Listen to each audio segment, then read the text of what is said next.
Magandang araw mga ka-Healthy Meals! Narito tayo ngayon para sa isang magical, sarap sustansya ng Kusina Eskwela.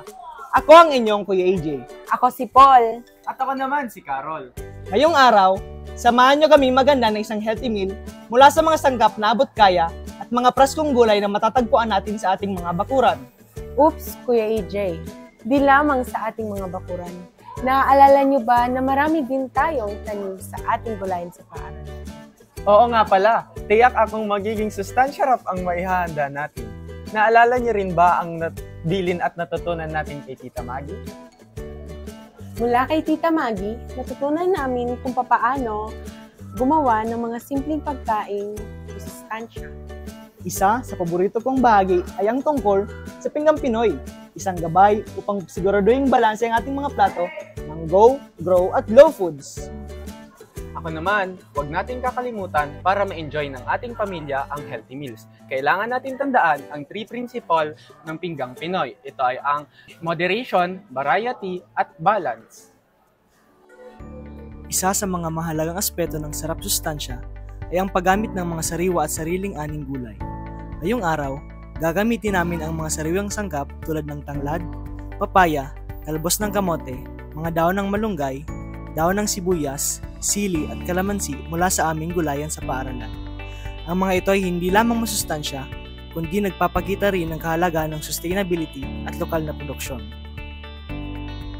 Hindi lang ito tungkol sa masarap na pagkain, kundi pati na rin ang pagkakaroon ng kaalaman kung saan nagmumula ang ating pagkain at kung paano magamit ang mga likas na yaman.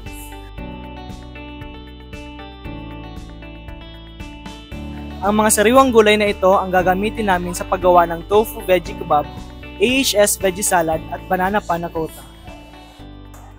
Let's start with tofu veggie kebab. Una, hiwain muna natin ang tofu sa cubes at alisin ang gitnang parte para sa chicken and veggie fillings.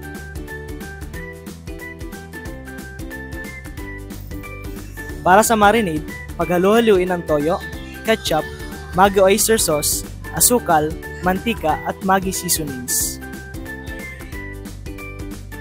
Pagkatapos, ibabad na natin ang tofu sa ginawang marinade ng 4 hanggang 5 minuto. Habang nakamarinade ang tofu, igisa natin ang bawang, sibuyas, chicken flakes, carrots, celery, malunggay leaves, onion leaves, Maggi seasonings at asukal. Para mas lalong maging malinamnam, dagdagan natin ng Maggi chicken cubes. Para sa ating garnish, paghaluin natin ang kamatis, bell pepper, sibuyas, dried basil at mantika. Ilagay natin ang chicken and veggie filling sa loob ng tofu. I-assemble natin ang kebab at ipan-grill ito hanggang sa maging golden brown.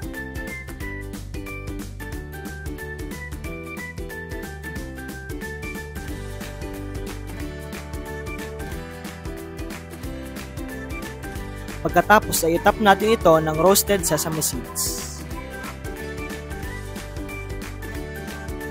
This dish is packed with plant-based protein from the tofu, and the vegetable add fiber, vitamins, and minerals. It's both flavorful and nutritious. Ang susunod ay ang AHS veggie salad. Umpisan muna natin sa paghahanda ng papaya.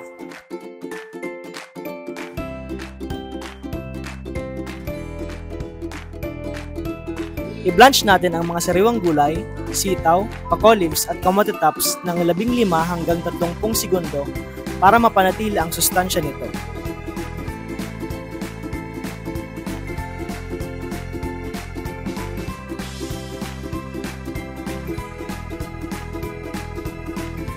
Sunod ay gawin natin ang dressing. Paghaluin natin ang fish sauce, calamansi juice, sugar, dried shrimp, at garlic hanggang sa maging well combined. Pagkatapos, ihalo natin ang kamatis, sibuyas at papaya. At isunod na natin iligay ang iba pang mga gulay.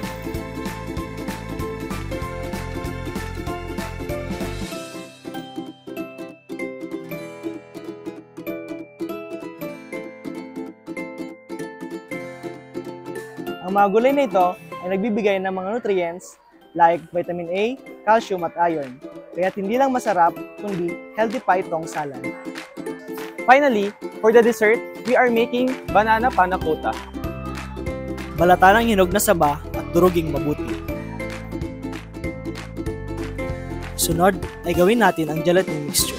Paghalo-haluin ang tubig, unflavored gelatin powder, evaporated milk, asukal at ang Nestle All-Purpose Cream para sa karagdagang creaminess. Pagkatapos haluin ay idagdag na natin ang dinurog na saba. Sunod ay initin na natin ang gelatin mixture hanggang sa maaari na itong mag-set. Pagkatapos ay ilagay na ito sa mga molders. Sunod ay gawin na natin ang banana jam. Maghaluin ang asukal at tubig sa kawali. Kainitin hanggang sa bahagyang lumapot. Isunod na ilagay ang mga hiniwang saba na maliliit at patuloy itong haluin hanggang sa makuha ang tamang consistency. Kapag naset na ang gelatin mixture, lalagyan na natin ito ng banana jam at banana chips as garnish.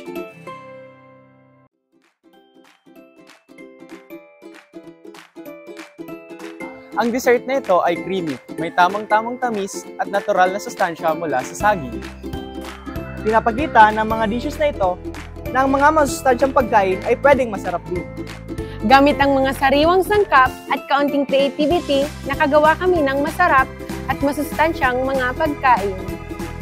Mula sa hardin papunta sa hapag, ang sarap sustansya ay tungkol sa paggawa ng masarap at masustansyang pagkain na maipagmamalaki nating lahat.